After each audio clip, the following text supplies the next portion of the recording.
செய்ய முடியாதையா, பராக்கிரமம் ஒன்றும் என்னில் இல்லையா, பலத்தால் செய்ய முடியாதையா, பராக்கிரமம் ஒன்றும் என்னில் இல்லையா, பலத்தாலும் அல்ல பராக்கிரமம் அல்லவும் ஆவியால் செய்து முடிப்பேன்,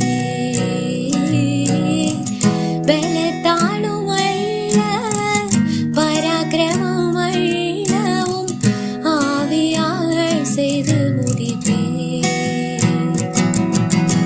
எதிர்பார்த்த முடிவை தருபவரே, எனக்காக யாவையும் செய்பவரே, எதிர்பார்த்த முடிவை தருபவரே, எனக்காக யாவையும் செய்பவரே, யெகோவாயிரே, யெகோவாயிரே, எல்லாமே செய்து முடிப்பேன். யெகோவாயிரே, யெகோவாயிரே, எல்லாமே செய்து முடிப்பேன்.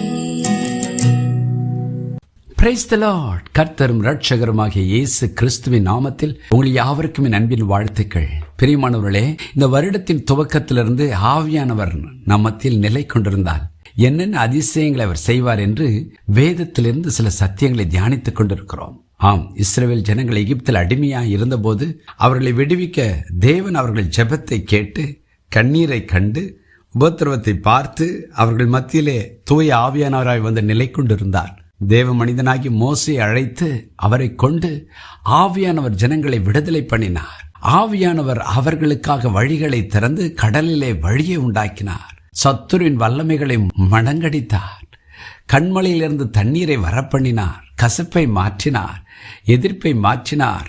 ஜெயத்தை கட்டளையிட்டார். வானத்திலிருந்து மன்னாவை அருளிச் செய்தார். இப்படி அடுக்கடுக்காய் தேவன் அவர்களை வழிநடத்தி போஷித்து பராமரித்து பாதுகாத்து நடத்தி வந்தார்.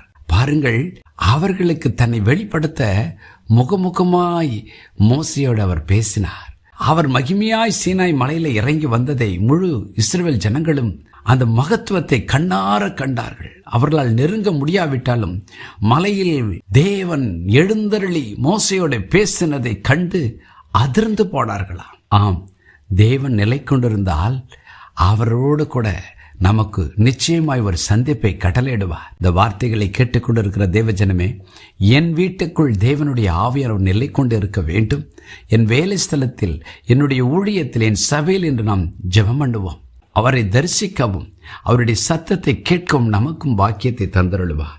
யாத்ராம் புஸ்தகம் 19 அதிகாரம் 20 சொல்கிறது, கர்த்தர் சீனாய் மலையில் உள்ள கொடுமுடியில் இறங்கின போது கர்த்தர் மோசேயை மலையின் கொடுமுடியிலே வரவழைத்தார். மோசே ஏறி போனான். 21 அப்பொழுது கர்த்தர் மோசேயை நோக்கி, ஜனங்கள் பார்க்கிறதற்கு எல்லையை கடந்து கர்த்தரிடத்தில் வராதபடிக்கும் அவர்களில் அநேகர் அழிந்து போகாதபடிக்கும் நீ இறங்கி போய் அவர்களை உறுதியாக எச்சரி என்று சொல்லுகிறார். Exodus 19:20-21. Then the Lord came down upon Mount Sinai on the top of the mountain, and the Lord called Moses to the top of the mountain, and Moses went up. And the Lord said to Moses, Go down and warn the people, lest they break through to gaze at the Lord, and many of them perish. தேவன் மோசேயை அழைக்கிறார். என் மகத்துவத்தை ஜனங்கள் பார்க்கிறதற்கு என்னுடைய வார்த்தைகளை நீ பெற்றுக்கொள்ள வா என்று அழைக்கிறார். மோசேயை மலையின் கொடுமுடியில் வரவழைத்து ஆண்டவர் அவரோடு கூட பேசுகிறார். இன்றைக்கும் கூட ஆண்டவர் அப்படிப்பட்ட உயரிய அனுபவங்களை நமக்கு கொடுக்க அழைக்கிறார். தேவாதி தேவனோடு சஞ்சரிக்கும் ஒரு நேரம், அவரை முகமுகமாய் தரிசிக்கும் நேரம், ஆவிக்குரிய மேலான அனுபவங்களை பெற்றுக்கொள்ளும் ஒரு நேரத்தை கர்த்தர் நமக்கு வைத்திருக்கார். இந்த வருடத்தில் நம்ம அதிகமாய் அந்த காரியங்களை தேவனிடத்தில் வாஞ்சிப்போம். பிரியமானவர்களே, சீனாய் மலையிலே இறங்கி வந்தவரே என் வாழ்க்கையிலும் இறங்கி வாரும். சீனாய் மலையிலே மோசையோடு பேசினவரே, மோசைக்குமை வெளிப்படுத்தினவரே எனக்குமை வெளிப்படுத்தும் என்று சொல்வோம்.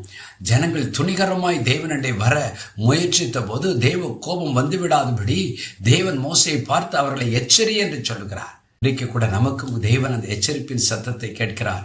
தேவனுடைய கோபம் மிக சீக்கிரத்தில் இந்த உலகத்தின் மேல் பற்றி எறிய போகிறது.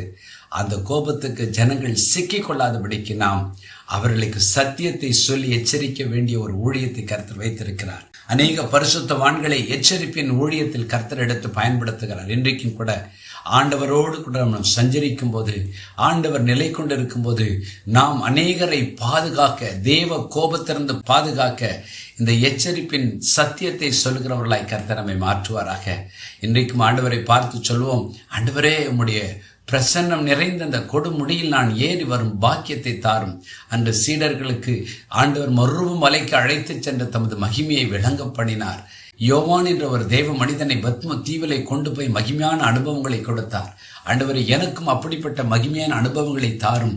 அந்த அனுபவங்களை கொண்டு அநேகரை எச்சரிக்க, அநேகருடைய வாழ்க்கையை சரி செய்ய என்னை பயன்படுத்தும் என்று சொல்லி நாம் ஜெபம் பண்ணுவோமா? ஜெபம் பண்ணுவோம். பரலோக பிதாவே, என்னோடு இணைந்து ஜெபிக்கிற ஒவ்வொருவருக்கும் ஆவிக்குரிய மேலான அனுபவங்களை தாங்க.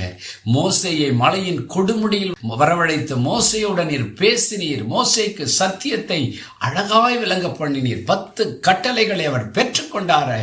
ஆமாண்டவரே தேவனே, அதே நேரத்தில் ஜனங்கள் தேவ கோபத்தில் சிக்கிக் கொள்ளாதபடிக்கு நீ போய் அவர்களை எச்சரி என்று மோசையை பார்த்து சொன்னீரே.